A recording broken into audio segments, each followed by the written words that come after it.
Okay, so now since I've had my portal is complete, except for just painting it the right concrete color and weathering it, the next part is building the structure where it's going to rest and the adjacent scenery around it. I built a structure mainly out of 1/4-inch plywood with an opening wider than the portal itself, and this is glued on to a 1x4, which is glued onto the sub road bed, and then another piece of sub road bed here to bring everything up to the sub road bed level. Now the scenery will be attached to this. Part of the scenery will be foam filling in here. The other part will be cardboard lattice and plaster all around this area here. So that's where we're at now. The next step is to fit in the foam piece that will be underneath this area here. Okay, so as you can see, I've had to cut a relief here in the foam to be able to set it down in place. So right now I'll just continue filling in with foam pieces, and I'll be gluing these in place once I have all the pieces fit.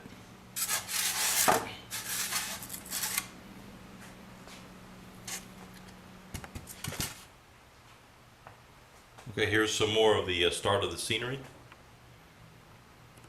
I'm using this Sureform tool to shape the foam into the desired shape. And here's my tunnel portal. Still not the right shade. I need to color it more of a concrete color. It's still just on the primer, but you can get an idea of how this is going to look. I'm also going to install a culvert, probably somewhere in this area here. I need to countersink that down and create a ravine.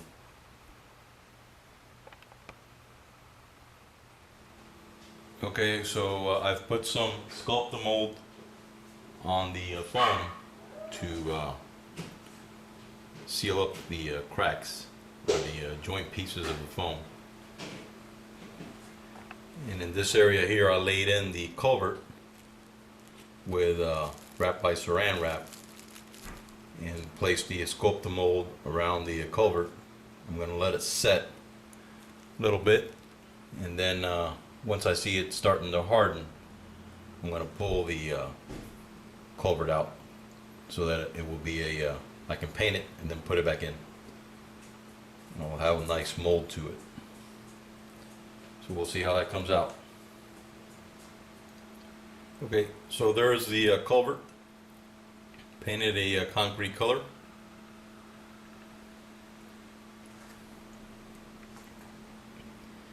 And there's the nice mold that the Sculpt-A-Mold made. It's all drying up now.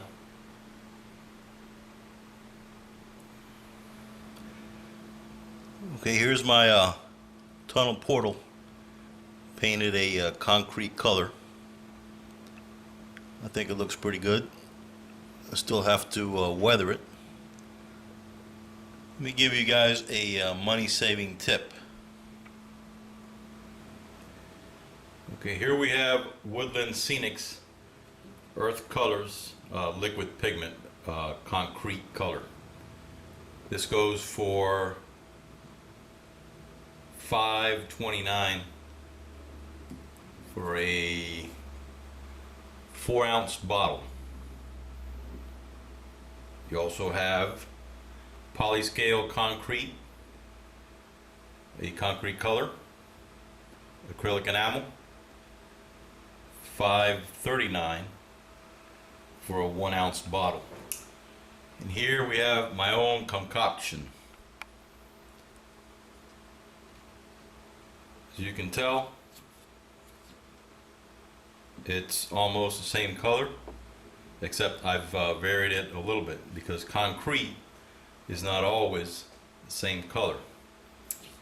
And what I did, went to Home Depot and I purchased these acrylic paints.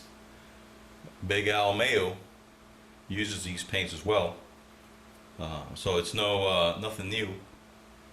I just made my own mix of these three colors to make a concrete color: country tan, pewter gray, and white. Make sure you get the flat paints and not the glossy paints. I made a sort of like an aged or faded concrete, which comes out to be a little whiter, which is what I used on the Culvert.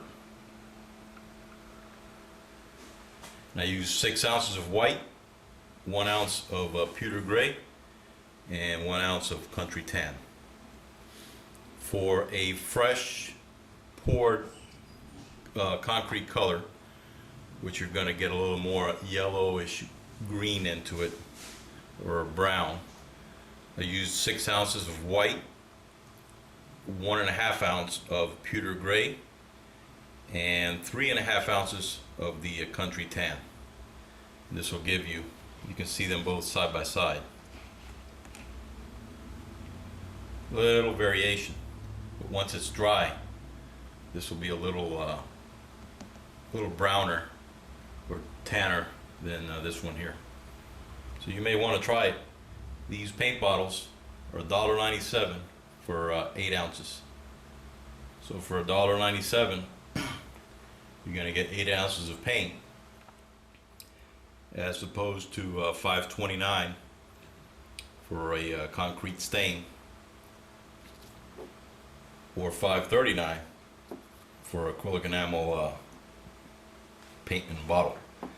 Now, if you're going to be spraying a model with an airbrush, definitely go with the polyscale acrylic paint.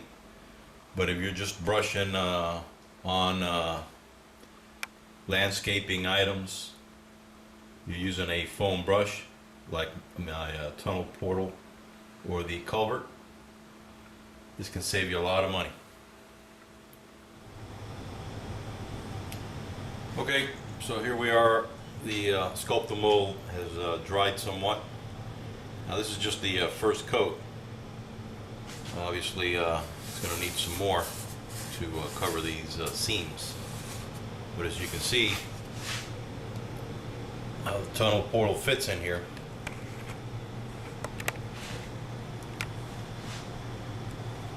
And here's the clearance I was talking about.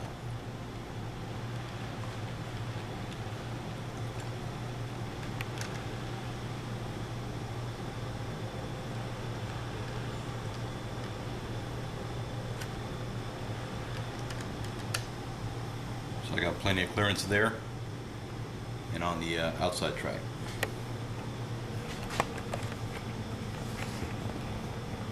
And here's the culvert.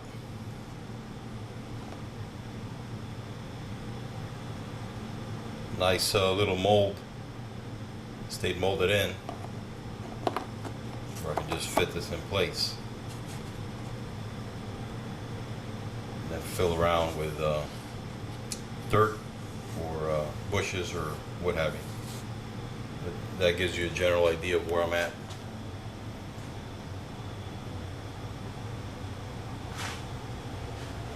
Now, following this video, I'm going to do a series on the two SD70 M2s from MTH, and what I'm going to be doing is using the old style or a universal consist method to join them together and show you how that works.